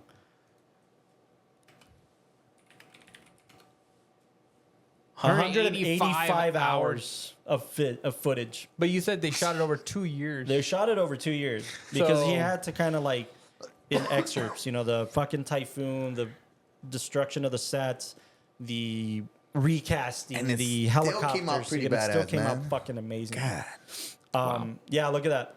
2 hours and 27 minutes is the theatrical cut. 5 hours and 30 minutes is the assembly cut. Oh, okay. 3 hours and 2 minutes is the final cut. Oh, okay. Redux is somewhere like 3 hours and 33 minutes or something like that. Let's stay on this really quick. On the technical aspects, I want to talk about this because one of the other bonus features on the Blu-ray is called the invention of 5.1 sound. 5.1 was invented Oh, with it this was one. in Making Waves, right? Yes. Yeah, I Apocalypse. remember. Who did Making Waves? Walter Murch. Yeah. Walter Murch was very heavily involved in the making Nice. of the book. It's a little history for you guys. The invention of the 5.1 mix really came about because of Apocalypse Now. 5.1 officially didn't come till later, but the prototype of prototype. 5.1 sound came because of Apocalypse Now. Dude, that's Yeah, what- there you go. Dolby first used split surrounds with 70 millimeter film, notably in 1979 with Apocalypse Now. So what was done is before, cinemas would have a screen, one loudspeaker. That was your main channel in cinemas, right? Yeah. And then eventually it went to, well, we can do stereo. We'll do a center, we'll do a left, and we'll do a right. Yeah. And we can just pan. And then eventually they started talking about, well, how much more can we make this happen? Star Wars fucked up all of cinema. And they, people wanted spectacle. People wanted the show. People wanted the experience. So they were like, how are we going to compete with TV? Because TV is taking over. There's always TVs in homes. how How innovation- are theaters going to Don't compete? start, Castro. How are theaters going to compete? No. I'm talking about how things innovate. How Yeah. things Yeah, 'cause of progress, sh- right? Yeah, because of shit like that. Because of competition, right? Competition. So theaters are like, well, then we up the ante, we up the sound. So Apocalypse Now is like, what's this war film? There's so much fucking sound going on. We're gonna add this prototype of surround speakers, your 3 channels up here, and a bass sound. So the thing about Apocalypse Now is right before 5.1 was really invented, all they would do was hide in bass on 2 of the channels. And that's how they would sell the show, right? Yeah, That's how yeah, they, yeah. you get the emotion, you get the vibrations. Right. That's what your bass speaker does. So it was because of Apocalypse Now. That Wow. 5.1 surround sound, which is the standard today. And it was needed, man, because, man, that, I wouldn't say make or breaks it. Oh, dude, I saw it. my I saw it Lord. in. It doesn't have an Atmos mix, but I saw it in Dolby DTS HD sound on my could in my only home theater. imagine, bro. Oh my gosh, dude! And I warned thought my people wife. were I was like, shooting? "Hey, I'm watching Apocalypse Now. I'm not gonna turn down the volume. If you got to do homework, I'm sorry. I'm Headphones. going to fucking watch this film And we the saw way it with the- it's with- intended to with be the- watched." With the system we have here, dude, it was intense. Yeah, so that's another technical aspect that this film was meant to be. This was again promoting IMAX film. It was shot in 35. It was blown up to 70 to give people the show, give Yeah. people the biggest spectacle. To compete, It's yeah. what IMAX is today. What did we see? Fucking Dune. Well, Dune and Nolan's and Oppenheimer. In. Oh yeah. Oppenheimer was the IMAX premiere. By the way, I spoke to people who saw it in 70 or So- Oh, neta, low. or Oppenheimer? IMAX and stuff, and they No. my sister, she saw it in IMAX, not 70, and she said seeing it in 35 was better Oh wow! than IMAX because she's like it made you feel Closer. closer to the film and Yeah. what was going on. I gotta see it then. We'll talk about it when we watch it, but yeah, Yeah, but I mean again, because we are covering it next year, Costco. This film was is so important to cinema, not just in its contribution on its commentary of a war, but it's kind of like Dalal points out a lot of the times. You can only make this thing in the art form of cinema. Yeah. You What do you couldn't. mean? You could write a book Like- about it, but how effective would your book Yeah, be? well, You know, you okay. could make a documentary about it, but how effective? One of million documentaries. I was just talking about it, this like, is the visuals are- the Yeah. point of cinema, Even- right? To express an emotion, to express the thought process on a specific topic, on a specific matter, in the best possible way you can use your audio, your visual elements. And again, it's not just its contribution there, but its contribution to the technical aspects of cinema. Because I Yeah. even was reading, like, for my photography class, we would have to read books on, like, war photographers, and you hear them. That's why that site, I liked how you asked me earlier, like, oh, is it killing you watching this guy dangling around a bunch of cameras and all that? But when you look at war photographers and when they go out there, This is back then, yeah. it's this whole idea of, like, you're trying to absorb all this and you're trying to really package it into one one frame that's going to give you this big emotion. And a lot of times they do, and that's why there's awards for these or Pulitzer prizes for these amazing photographers, because Tell a story. You have to about- capture this. yeah, because when you can capture a still that's going to speak so much, it's amazing. But even them, like, they're like, it doesn't give you everything. That's why they have all these cameras, Yeah. because they're like, I want to take 50 photos and hopefully get that one that's going to be the And magic. you're shooting on film. Yeah. You're not shooting digital where there's no waste. Yeah, You yeah. have to be very That dude- specific about what yeah. you're pointing at. Yeah. But I mean, if you see something's going on over there and then something's going to happen right here, you don't have time to, like, be like, let me try to check it and all that. They need one that's far, one that's close, and they're going to be going That around is and all true. that. And I mean, That is true. yeah, Iwo Jima. it's incredible. Go back really quick, Austin, to the Google search. You know, I'd probably be down to be a journalist. In The war. Battle of A, something with an A. The Battle of Algiers. The Battle of Algiers was the film that George Lucas was inspired by to make this an avant-garde black and white Vietnam, modern fucking thing. Your rating, sir? Yeah, man. 9.9.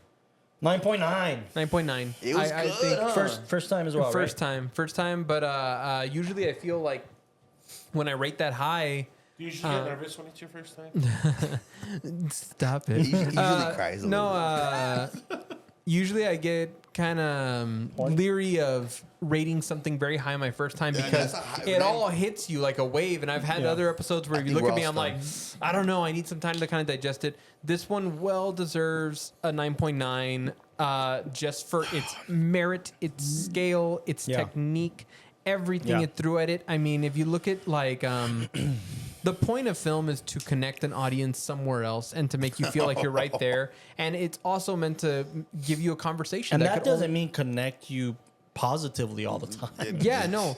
It, like, I think that's why you find people that are so polarized when it comes to what kind of films they'll watch. Like, I talk to my parents, and there's sometimes I watch films and I'm like, you got to see them. And they're like, no, I don't, because they Because know it will change it'll me. grab you and pull you forward, and it's going to give you that It'll come out experience changed. for I however said it to long my it mom is. like that What? too. Yeah. Oh, I know. He did that earlier. It's hot. This? He's going back to 2001. Yeah. No, but you're right. You're right. Absolutely. I mean, Yeah. people will come No, out he would do the changed. rubber band. Yeah, Cinema just like- changes you, changes your perspective, changes your outlook on things sometimes. Yes. Do you really want your world rocked? No, and that's why That's there's... why I don't get invested in some of these films, because Yeah. I know it's just gonna be draining. gonna It's gonna fuck be. you. No, that's why there's list It's not a bad like thing. It's just. there's list of, like, movies to never watch. Yeah, because what's the Amores Run the Perros. Gauntlet? Run the Gauntlet is one that Yeah. Eric always talks about. It's like the Serbian film and fucking, all these films. and Amores stuff Perros like I can that. watch. The Serbian film is a good example, because the guy was saying, I want to make the most fucked up film that's so impossible to watch that people want to leave, Jesus. just to have the conversation of, like, is this art form really that impactful that you Yeah. can't watch it? Because there's not a list of, like, photographs to never look at, or, like, Talking about Joker too. People were starting. to no, but, Believe, like, believe it or not, Apocalypse Now is so mild compared to Nah, bro. compared to some Yeah. I watched. for sure. Compared to which one? I compared gotta watch it compared now. to Serbian films, certainly. Yeah. I mean, compared to some because of the, the subject matter. I mean, this is talking about something that's real and grounded. Yeah. Serbian films talking about something that, if it is real, that's really bad, and we I don't gotta want to look at expand the implications of that. Yeah. But like I was saying, there's It- not a list of, like, what. but it grabbed you this much. Yeah, this picture. it grabbed me this much, 9.9. and it shows you again, a lot of people feel like the only way you're really going to be able to have a stance, especially against war, is somebody's got to like kind of shake you, and somebody's got to grab you and shake you and say, "This War's idea- not cool." No, this blind patriotism Yeah. Yep. and this idea of like, oh, to be a soldier is to be like a knight fighting a dragon, and you're going to go out there and you're going to be slaughtering That's what they were a feeding us. dragon. There's a phrase. That's bad, you know. For king and country. Yeah. For king and country, for king and country, for my leader and the country I represent. It's for king and country. Yeah. That's what I'm going out to fight Yeah, for. and then for plus- in our case, the biggest propaganda we share, and it's not completely false, but it's also not completely true, is soldiers fight for our freedom. Yeah. And that's not wrong. Yeah. We are thankful for your service. For We're sure. grateful Yeah, for what I know you where do. you're going with it. But it's not all patriotic Tom Cruise music playing in the background of somebody battle. You're killing somebody's kid. Yeah. You're killing somebody's kid over a principle you better fucking believe in. Yeah. Oh, I was gonna bring that up when we did our Halloween episode. Like, one thing I thought of is that I know that you mentioned like the father coming back from war and how it was like, oh, maybe he hit heaven, but no, I think he was also stuck in limbo because of her whole thing of like, oh, do they go to heaven? It's like, oh, well, it Depends on who depends. you're fighting Yeah, for. are they with the goodies Oh, or the yeah, baddies? yeah, yeah.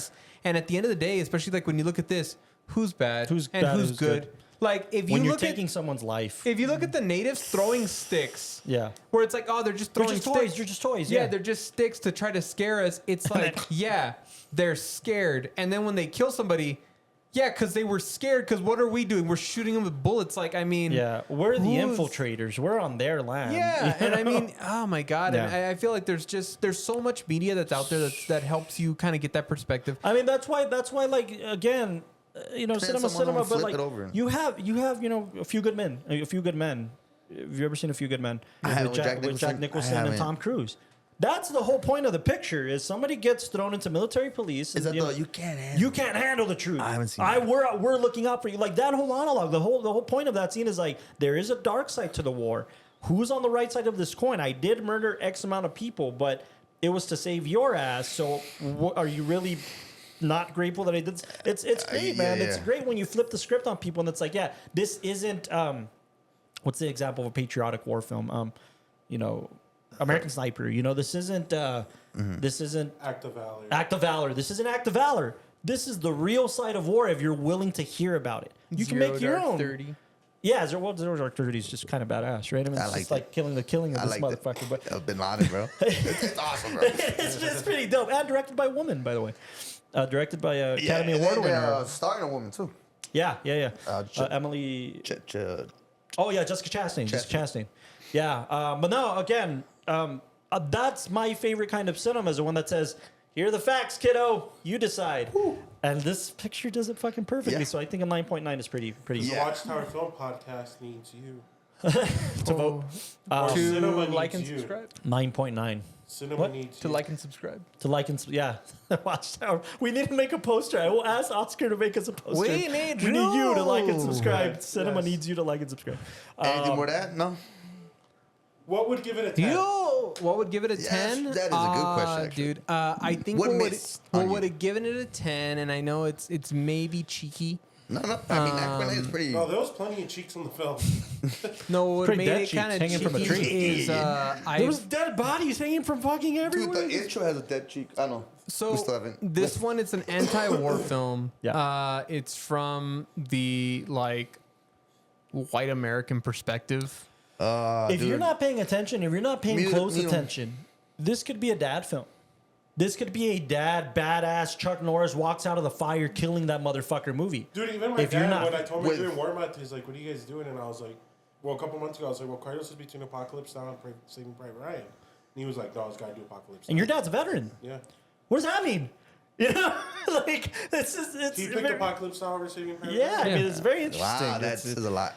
No, I mean, I don't think it's a bad thing to say, but there's a glimpse. There's this little glimpse of, especially when they're at the bridge, and the bridge is the worst of the worst at the time. Because I remember you were saying like, oh, you're about to get to some stuff, but right before that, seeing that bridge where firing into the darkness, people freaking out, Not some just that. guys like saying like, oh, you just stepped on my face, and yeah, everybody's yeah, yeah. But did you scared. hear and the running around. voiceover? Yeah.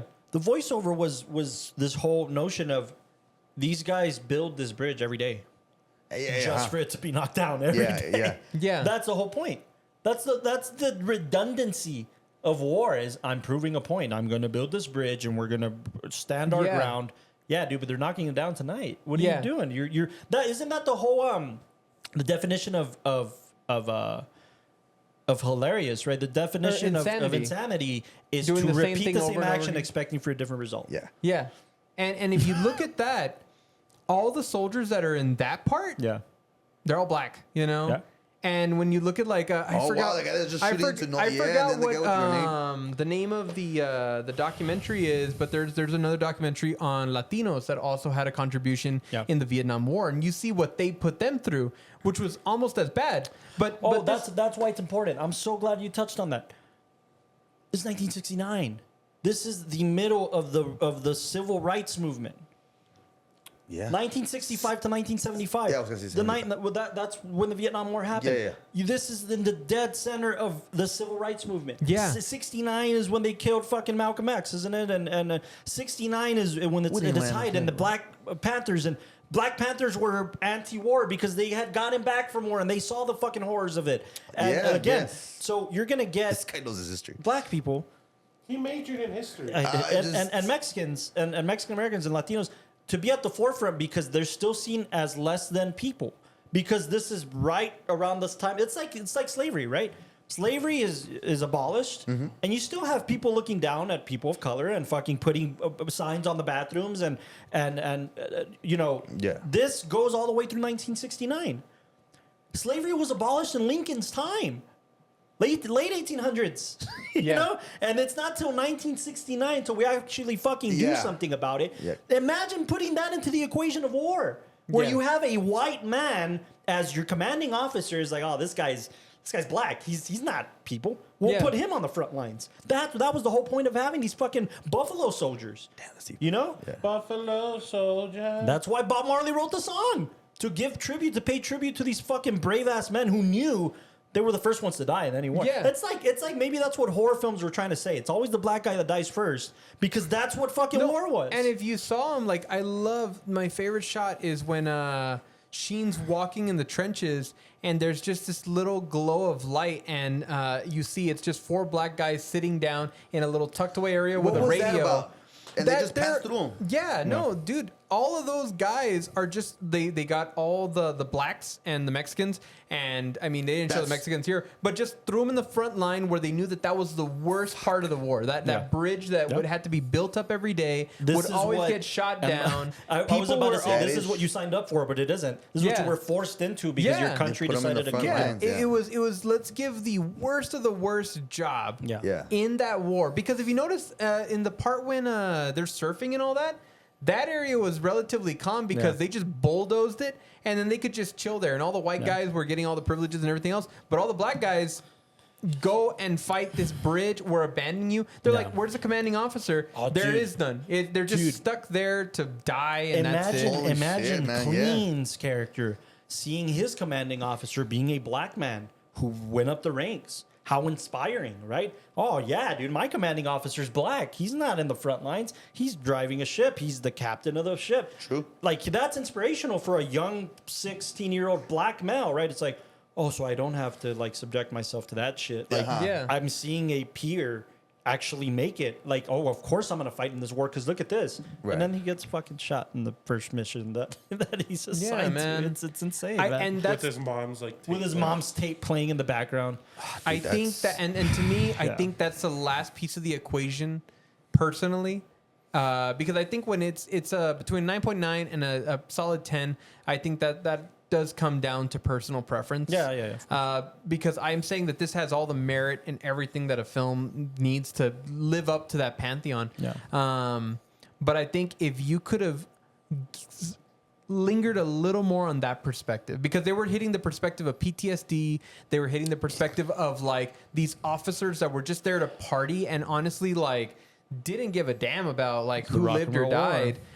You had the perspective of the people running and fleeing. You had all these different perspectives, and that was the little soft we're going to touch on it because that's bad, but we're not really going to have a conversation. We're going to have there's no commanding officer. This bridge gets blown up and all that. I would have just liked if we could have lingered there a little more. Yeah. Because that would that's have... the aspect of what they're covering that fascinated. It probably That was there until they cut it off because they were like, very well, "Yo, man. we But need to no, keep the dude, base no. going or something." There's a whole scene, man. The But I French, agree. the French Maybe they should've. plantation. The French plantation scene is all about the street gang, PBR street gang, just taking kind of a break and encountering a French unit that were holding their ground because they're part of their own war.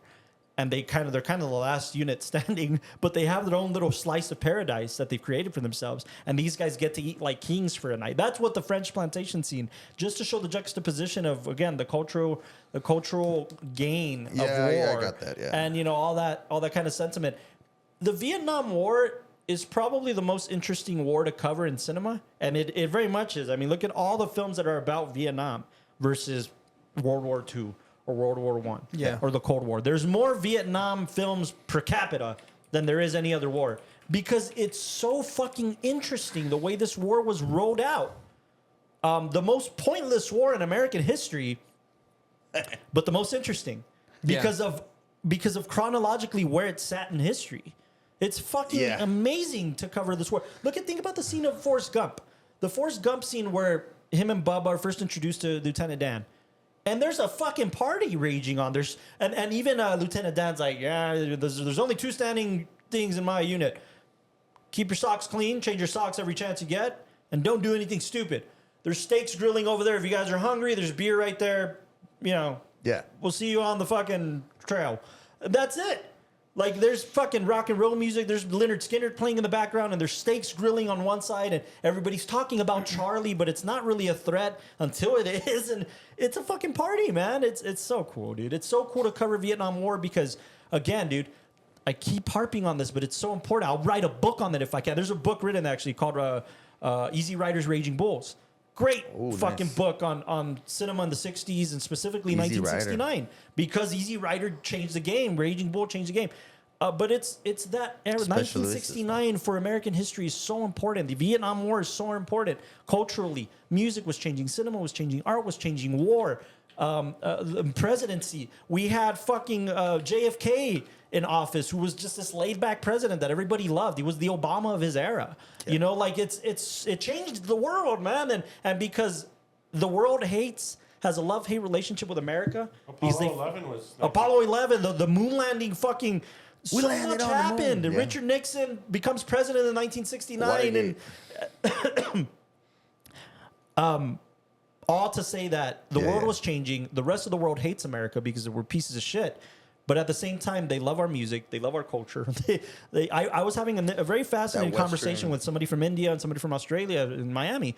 And we were talking about how they were asking me, while we're on the topic, where they were asking, we had a fascinating conversation on cinema and Indian cinema and Satyajit Ray, and then we shifted that into Richard Linklater, and then they lost their shit because Elder Coltrane's in our film. And what do you mean? Like, Boyhood's my top. Somebody from India. Boyhood's one of my top 3 favorite films of all time. That's how powerful cinema is.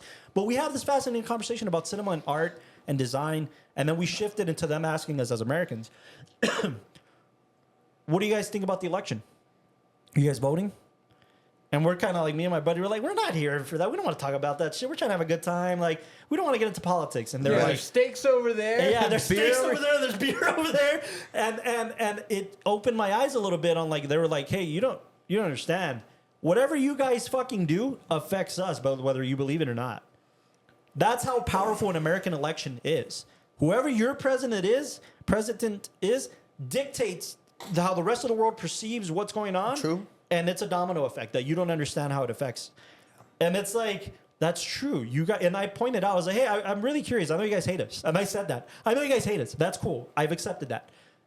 But you guys love our music. You guys love our art. You guys love our cinema. You guys the entire world hates us. Yes, but they love our pop culture. And that's why 1969 is so important, because that's when pop culture boomed in America. Right? Andy Warhol and comic books and cinema and music and the Doors and Jimi Hendrix. Dare say it. What? Beatles. Well, no, the Beatles broke up in 1969. Good. Okay. But I was having this conversation. The girl from Australia, she's like, yeah, we can't help it. Like, you guys have the best shit. It's so fucking That fascinating. Western Man, you hate a culture, bro. country for its political stance and how we approach politics and how fake we are and how hypocritical we are. But dude, I love the Beatles. It's just so fascinating to me. But again, a depiction on the Vietnam War and how it was this rock and roll war. What the hell? Yeah. What do you mean we love the Beatles? That's UK. Yeah, that's Well, but where did they blow up? Where did they really roll their bones? It was here. No, the USSR. it was in Germany. That's where they got signed, but they didn't. When they made it to national television in America, Da Sprechen die Scorsese's about to Hold release Your a film on Hand. this. It's gonna be on Netflix. It's called Da The Beatles in Sprechen is 1966. There's a film called Beatles in 1966 that Scorsese just directed. Hey, Gunter. I'm out. He said both the names. I'm out. My point is, no, but I mean, she's from Australia, right? So they're basically saying like, we love what you made popular. We love what you distributed out into the Yeah. war But we world. just- But we hate It's the same thing with Yeah, North Korea. it's like Japan. It's like Jim Jong-un. He says he hates America, but then he invites Rodman. He loves all these Right. basketball players. Like, you Why- like our why fucking Japan? Western values? why Japan. That Americans are fascinated with their It's a culture. weeb thing. Oh, Oh yeah, it is. yeah. Oh, in Mexico. And then Japan is fascinated with Chicanos. Yeah. It's weird. Yes, the Because- Cholo era and the Dickies and the pictures and the Uh-huh. Even old lowriders school, culture. yeah. Yeah, absolutely. What's like weird. Mexican gangs like honoring like the creator of Dragon Ball because they were also sad? Well, I yeah. heard that. Because Dragon Ball Z is so embedded in our culture as kids because Dude, there's my one of the only values come from dubbed Dragon Ball. shows in existence on Mexican television.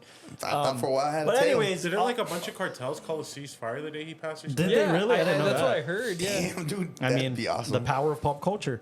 But again, just to close out that little Yeah. point of like, this is why America, 1969 fuck and the yeah, Vietnam War and pop culture, this is why this era is so important to fucking everything. And we're still, I'm arguing that we're still kind of living in that era. We're still living in this, American principles, the American dream is dead, but we're in this new wave era of art and culture and kind of just still living in the 69 Yeah. effect, Yeah. Yeah. Anyways, 9.5 for me. 9.5. 9.5? What? What's would've it made it? missing?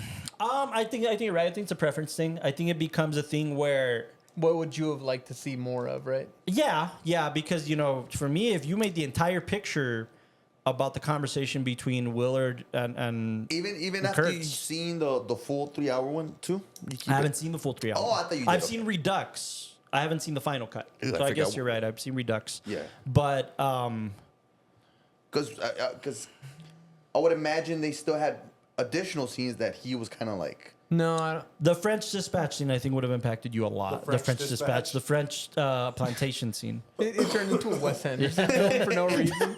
Dude, Like, kind it's of, all symmetrical Kind of. and it's Can just you just like- put on a scene from the French plantation? The French plantation scene is this weird juxtaposition, man, where we just saw all this shit, and it's like, French Americans, we're allies, right? We've done shit in the past. Can we just serve you food? Yeah. And oh my gosh, man, it's just I think you would have liked that scene, the juxtaposition of war and I would have. I just to me, I guess, and again, it goes to my own. Oh wow, a woman. yes, you and prefer she's so important. you prefer the bridge scene to be a little bit more. I prefer a conversation be had the morning after the bridge scene. These people who are, like imagine this. And again, it's just my own political views Yeah, and yeah, yeah, everything. yeah. But imagine if we stayed there till the morning after because they're like, oh, we can't cross this area. We can't go upriver and all that. They stayed there. And then in the morning, imagine it's a bunch of like Mexicans and black, and they're just like doing these like blue collar jobs of trying to build a bridge and moving things You and would've all that liked to kind of see stuff. that. And they just ask for a 6-pack and put some and then- norteñas in the background. the conversation of like, well, what did you do before this? And it's like, I was a construction worker over in like, fucking Queens. And now they just hired me and they put me here because I know how to work, Fast. a drill and I know how to do structures and all that. And in this conversation of like, they're just puppets. They're puppets, and they're thrown into this shitty situation for nothing to gain. Isn't And this it's- so Wes Anderson-y? Like, It's amazing to me how again, yeah, like you said, there's music. Yes, What? there's music. Oh my god, and they're yelling at the I'm music guy. telling you, there's a whole dinner with fine china, and it's so cool, dude. It's kind of. Have you guys seen Fury? Brad Pitt. Yeah. Oh, yeah. You know, when they go into the piano, the two girls apartment, it's kind of like that. Yeah. With this girl being It's so interesting. Like, so go have important. But fun. anyways, I would have preferred more of the brainwashing of Willard. I would have wanted him to accept some of what Brando's things are saying. I would have wanted to live in that conversation a little more. Ooh, would you have wanted a very surrealistic moment where when he's there at the camp, maybe looks through the curtains and where we should be seeing Vietnam, we start seeing the streets that he's in again? I mean, yeah. Something like that where it's just Or you know like, what? Do it through Dennis Hopper's view. Dennis Hopper in this film, by the way, too. The They could've photographer. Really, yeah. I know Right, where we you're going see with through it. his perspective. They're having this conversation on either opposing or And the journalist. you know, and the journalist is snapping pictures, and then we end the film on Vietnam War today or whatever with that picture in the forefront. He sells that picture to the New York Times, and yeah. it's. I would have wanted to see more of What that. I happened to think him? it's He stayed become- back too?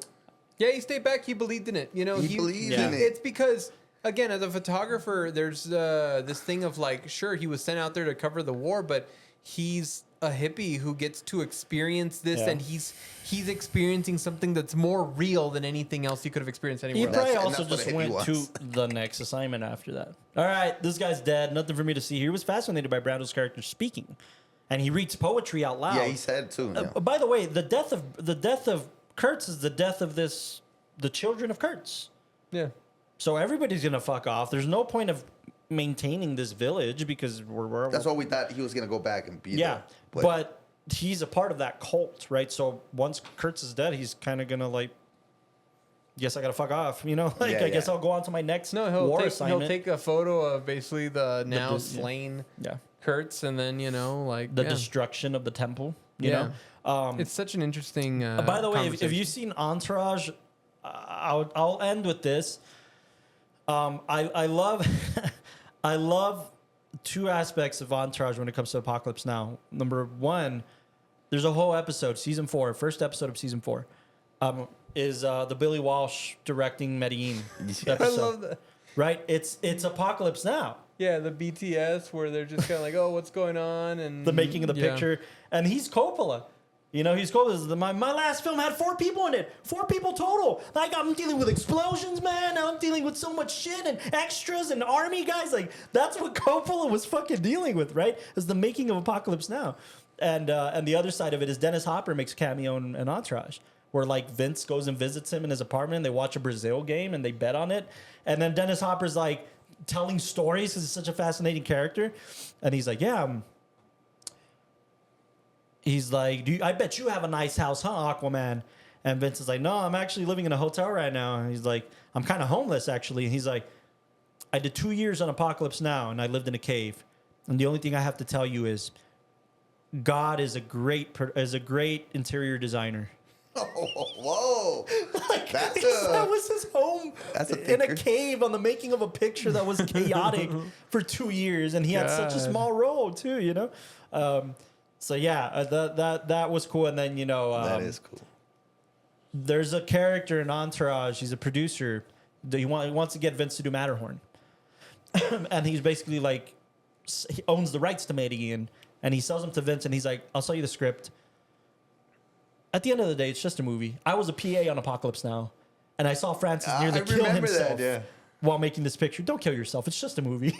Like it's again, dude, the chaos of making this picture is so inspiring. I love how like when the only thing I've seen BTS wise is that interview that they have with Francis Ford Coppola on the set of Apocalypse Now, and he's shirtless, sweating, smoking, Really? and he smoking a looks cigar and he with a looks- fucking bandana yeah, around and his you head. look at him and you would think like, We'll oh, put a is this photo just of like this on the podcast. yeah, it was like, is this just a soldier? And it's like, no, that's the director of the film just being like, it's fucking nightmare out here. Do me a I favor, hear the Austin. whispers, you know. It's Even like, if you're oh going my to God. Criterion, the opening of the documentary, yeah, there he is, shirtless. The first picture. It's not shirtless. Oh, No, if you go down the interview, because there's one where yeah, right there.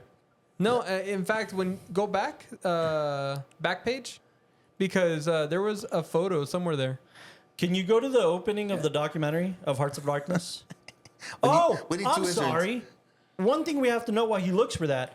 Hearts of Darkness. This film is based on a book called A Heart of Darkness. by Joseph something. Campbell. Is it Joseph Campbell? I don't know. No, what Joseph it is. Campbell made the hero journey. Well, yeah, he made the Sounded hero's journey, right. but he was a writer. Anyways, Hearts of Darkness is about a guy. It's not about war necessarily. It's about a guy who goes crazy on a boat. He just is on a boat and he goes fucking insane because the jungle drives him insane. That's what the book's about. Yeah, this is it. Yeah, man. Can you unmute it? Dude, like when you watch. So Look at the beginning.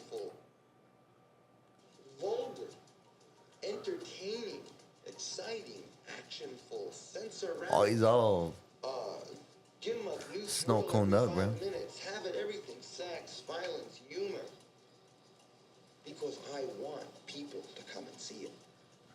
But the questions that I kept facing or running into this stupid script about 4 guys going out to kill a guy, but that was the story. But the questions that story kept putting me, I couldn't answer. Yet I knew that I had constructed the film in such a way that for all you my listeners out answer there, I suggest you go see Hearts of Darkness. Look at this shit, man.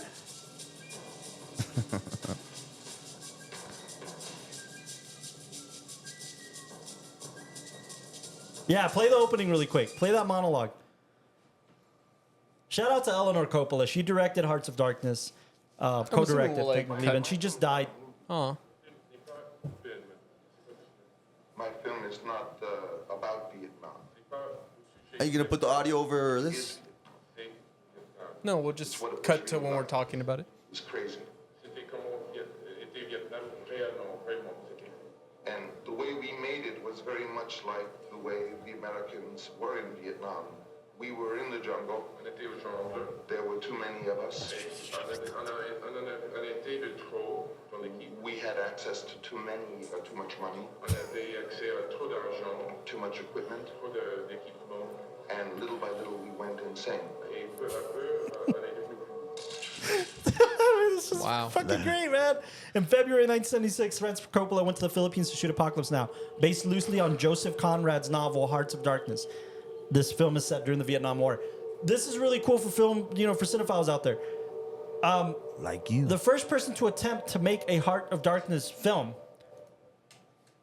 was Orson Welles. Oh, wow. Orson Welles tried to make Apocalypse Now. Tried to make Hearts of Darkness. They were in pre-prod. The scale of this thing was fucking huge. They abandoned it in pre. And he's like, the studio's like, well, then what are you going to make? He's like, well, I guess I'll make Citizen Kane. He was this was before Citizen Kane. It was bigger Yes. than Citizen Kane. There was more complex and scale was complicated than Citizen fucking Kane. Where he was going to make Hearts of Darkness his directorial debut, and he was like, I can't do it. And the studio was like, yeah, you're right, we can't do it. Let's make the fucking... I'm scared. We're all scared. But Coppola said, fuck it. And John Milius's position of writing the script was like, every screenwriting teacher was like, even Orson Welles couldn't tackle this thing. Nobody can do it. Nobody can do it. Tell that to a film student, a cocky film student. Oh. It's like, oh, nobody can do it? I'll fucking write the I'll take the script. I'll challenge. do this shit. Dude, Yeah. there's some UTEP students that would have made this. Yeah, film, man. exactly, man. Oh, Yeah, God. Apocalypse Now, man. I think this is a good wrapping point. But go watch Apocalypse Now. Go watch Hearts of Darkness, Very and worth go it. watch Milius, It please. still Like holds it's up. these supplemental films that will help you tell the whole story. What? Yeah. Oh, Narcissus, great. Oh, Whoa. good guess. Is that Nick Yep, Kerr's son? These were different times, folks. Yeah.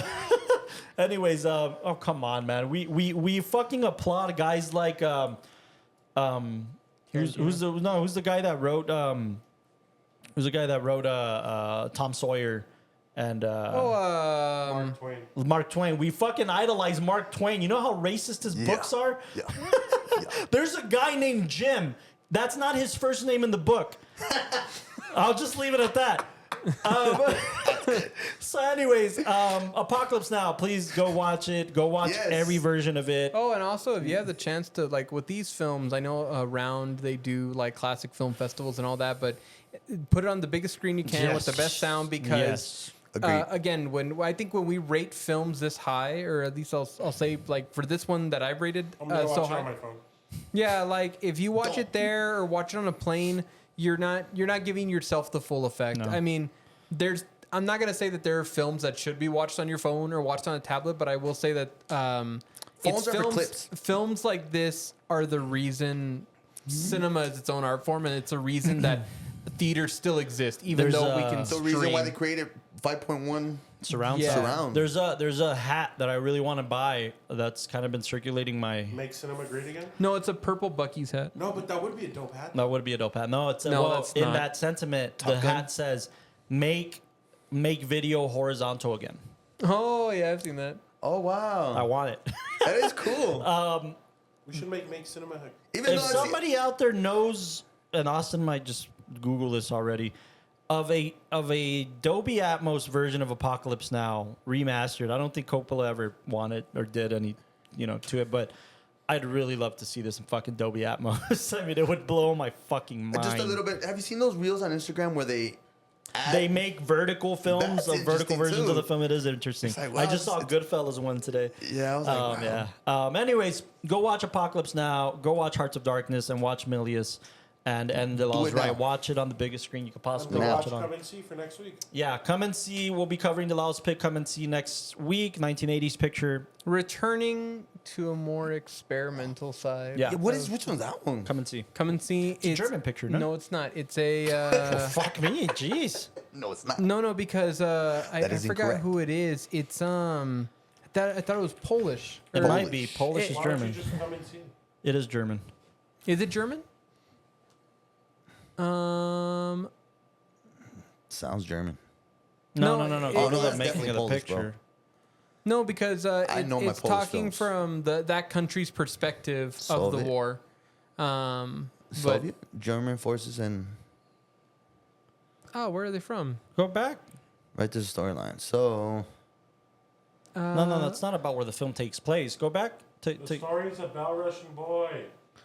that doesn't Go matter. to That's the top. story. To the top. Wait. Go to Wikipedia. Wait. Against I've been German meaning to talk forces. to you guys about this intern. It's a little. It's Russian. Yeah. It's Russian. That's what I said. Ruskis. It said it on the summary up top. Yeah. For But next week. Next week, come see.